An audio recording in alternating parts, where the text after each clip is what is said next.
حي على الفلاح.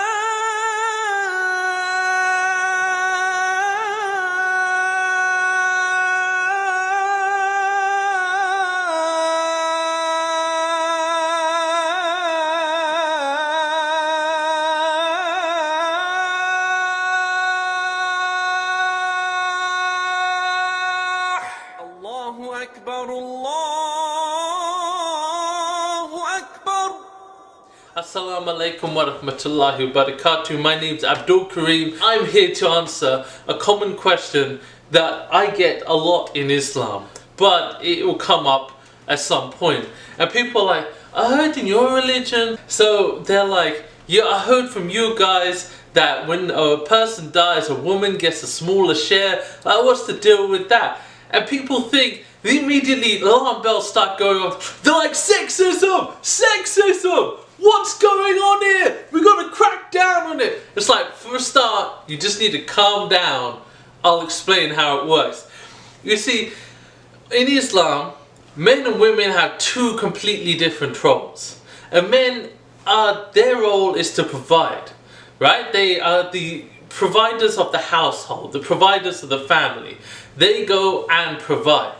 Now, this is not to say that women can't work. This is not to say that women are housebound, never allowed to leave their homes, you know, like some rats kept in a cage. No, this is not what I'm trying to say.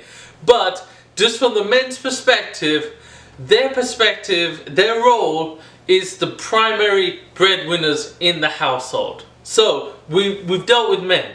Just put that aside for now. Now we're going to deal with women.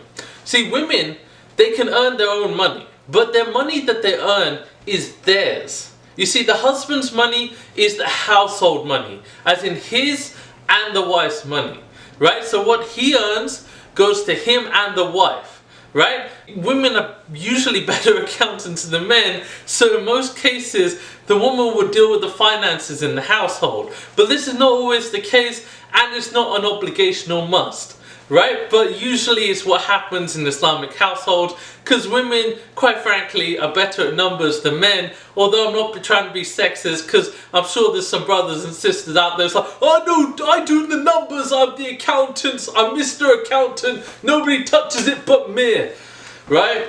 But anyway, back to the main point. What a woman earns is hers to keep. So, if somebody dies, God forbid that happens, but if somebody dies, a man obviously would get a higher portion. Why? Because he has to provide for his wife, his kid, and the household. A woman can keep that money. Whatever she gets, she can keep. She can say, sod you husband, I'm buying a car. Although any sensible, forward-thinking woman wouldn't go, let's blow a bunch of money I just got and make my husband feel bad and my kids not eat, because you know, any sensible person would do these things, but it's her right to do so. In the same way, when a husband gets married to a woman, if she has assets and properties, right, it doesn't become his. He doesn't say, I own it, I own this, it becomes mine in marriage. No, he still has to provide for the family. Now obviously a sensible woman would say, look, obviously, you know, it's our assets, we're married, I'll give you assets, but it's up to her to decide. So if you guys can understand, non-Muslims out there, how it works, okay? Man provides for the family. He's responsible for wife, kids, the family. Woman's responsible for the family, but any money that she gets from her own party is for herself to do what she wants with. Now ladies, sisters in Islam out there, please, I'm begging you, don't be one of those women who goes like randomly spending it and making your husband feel bad. Because seriously, that's not that good for a relationship though. It makes you look really mean, right?